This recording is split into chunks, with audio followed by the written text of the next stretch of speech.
All right, everyone. Today I wanted to make a short video on the titanium stick 225 stick welder or power source, just depending on what medium of welding that you're going to be doing with it.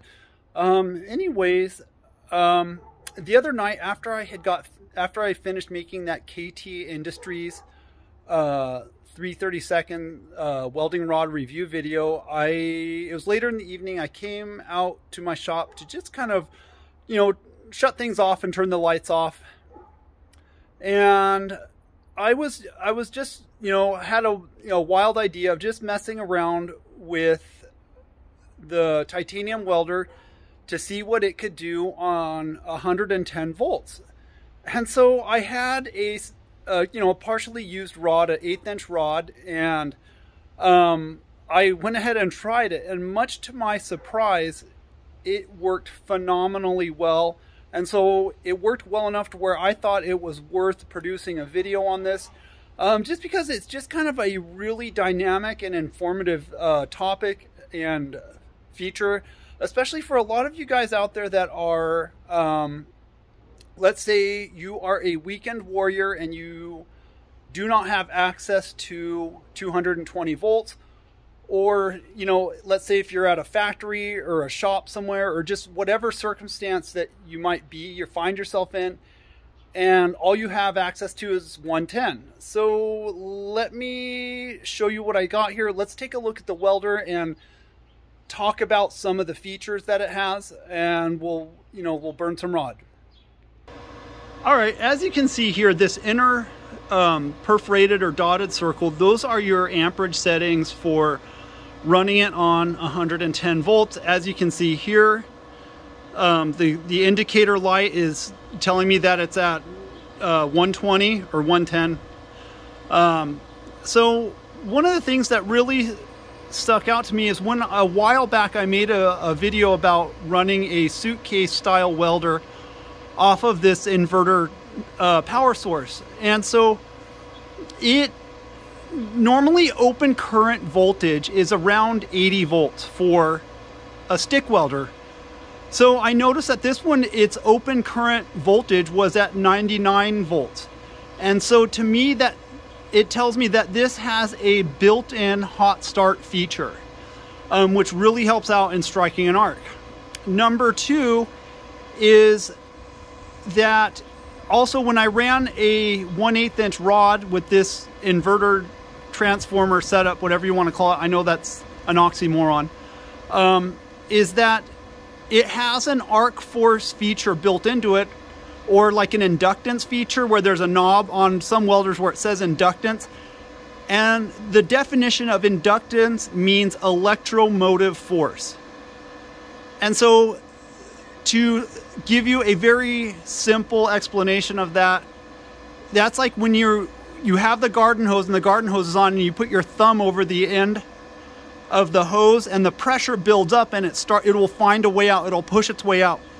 That same feature, that would be electromotive force, or an inductance feature. And so the reason why I know this welder has a built-in inductance feature is because it will keep pushing a 1/8 inch rod on 110 volts, which in the past I've done it with other welders and it's impossible. It just doesn't work. So let me get you guys turned around here and we'll get into this. All right, another thing too that I wanted to get into before we get like any further into this is when you hear me use the term throw circles or do circles, this is what I do is I'll light up, and you could light up and come into your weld straight on. You could come in at an angle, any angle, whichever works best for you. So once you strike and then what I'll do is I'll move along, and then I'll just come up, go like that, and then go like that. Let me see if I can make it a little bit bigger here. And then what I'll do is I'll just kind of make like a cursive circle like that. Sorry. Anyways, I hope that makes sense. Anyway, so what I had in mind today was over here I have a handful of Lincoln Electric 6010 5P plus, that's 1/8 of an inch. And I have my machine maxed out at 70 amps on 110 volts. So I figured first what we would do is just do on a clean plate, just run a stringer on it, move up to a lap joint, and then move up to a T-joint, and then we're going to take a deep dive off the deep end here and do an open root weld with an 1/8 inch gap with a 1/4 inch land. Well, there is no land because the material is 1/4 of an inch. And so what we're going to do is we are going to see is how far that this welder will push that weld through to the back side. So anyways, these are just drops from a project that I had, and this is just how it turned out, just, you know, kind of a cool shape. So let me get you guys set up here and we'll burn some rod.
All right, let me see if I could bring you guys in here to show you how things came out.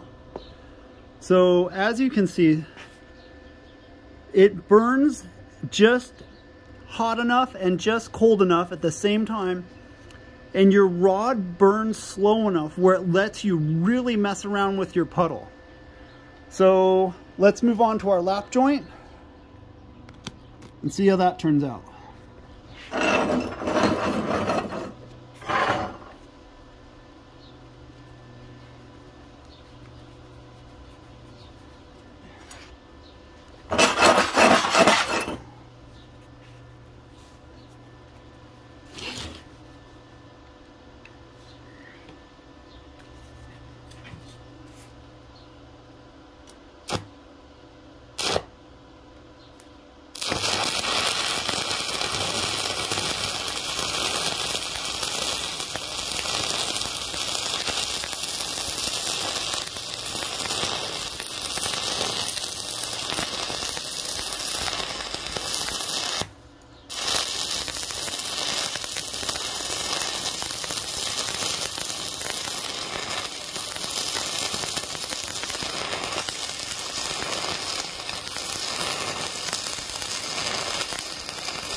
All right. Sorry about the lighting, the sunlight. I'm just getting a crazy glare right now. So that there, I mean, that is really kind of a very respectable job. Let's move into a T.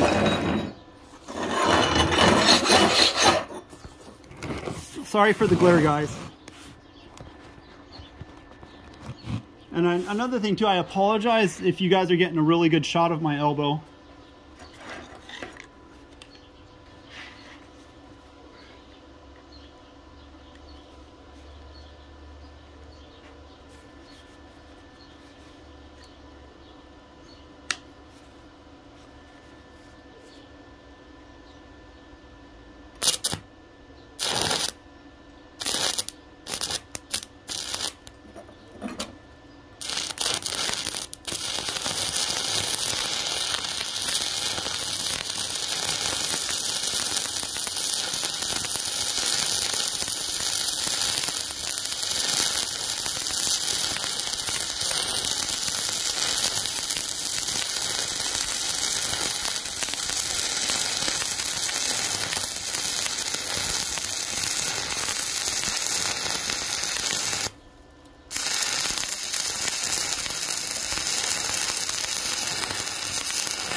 All right, I just ran out of rod on that one. Let's clean it up and have a look.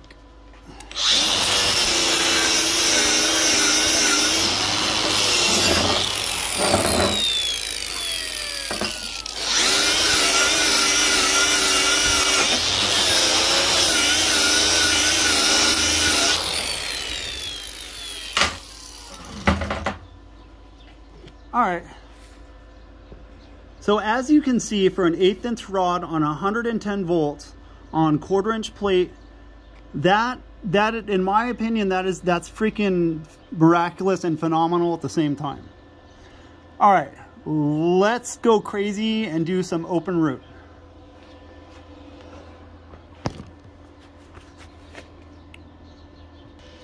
All right, this is how I have my welding stand set up. So this is what it's going to look like from my angle, and I'll see if I can get the camera on a side shot.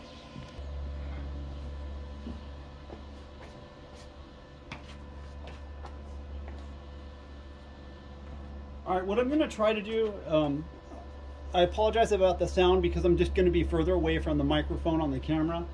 So what I'm going to do is, just for kind of an endurance thing, I'm going to do 2 in a row, going vertical, which would be the 3G position, and then I'm going to see if I can get set up in the overhead position to do 2 of them in the 4G. I did not practice off camera for the overhead, so this is as real as it gets.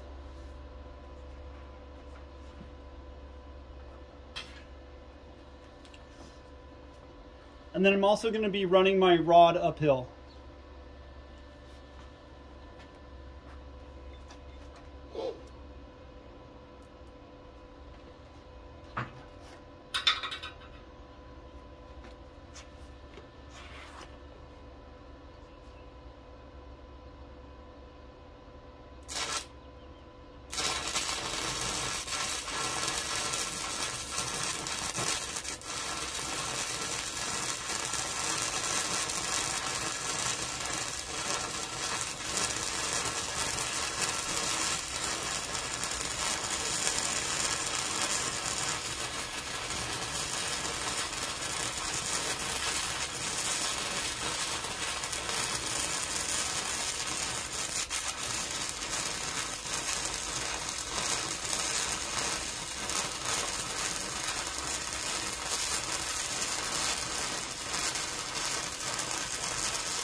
I was standing on my cable for that one.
All right, this one might be kind of ugly, so I'm gonna just try my best at this one here.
All right, you guys.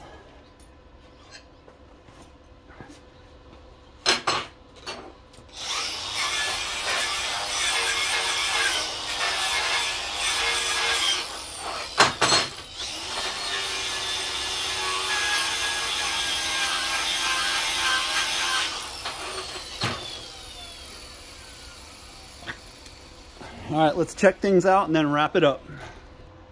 All right, guys. This one here is the one of the ones that I did on the uphill, going vertically with 110 volt, 6010, 5P plus. As you can see, it really did a really good job with that inductance feature, just chewing up my edges. And then as you can see on this is the back side. Look at how it's consistently less than a 32nd of an inch. Being able to push, see those little tiny ripples on the back side there? Keep in mind, this is 1/4 inch plate with no land, with an 1/8 inch gap. You know, same thing on this one here. Very, very consistent. And then this one, it was a little bit sloppier, but as you can see, there's some spots where I just get some really nice ripples. Okay, this is the 4G 1/8 inch open root 1/4 inch plate, no land. This is the top side on both of these here. Looks really good. And then this is the back side. As you can see, it punched all the way through, and this to me demonstrates evidence of a very, very good inductance feature. All right, you guys, thanks again for joining me today. This has been kind of a really fun experiment for me, and I hope you guys found this really informative.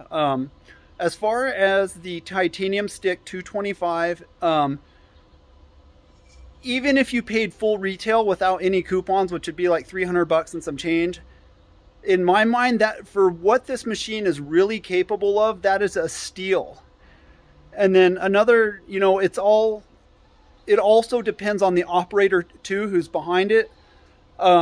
If you were curious on, let's say you wanted to break into welding and you weren't sure where to start, I would definitely hands down recommend this machine. Simply for the fact that it has enough gingerbread features and not enough gingerbread features where it will help you with your natural talents. Anyways, thanks again for joining me. Please like, comment, and subscribe. I'm on Instagram at 26fe.ironworks. I will see you on the next one. Be blessed, and as always, peace out.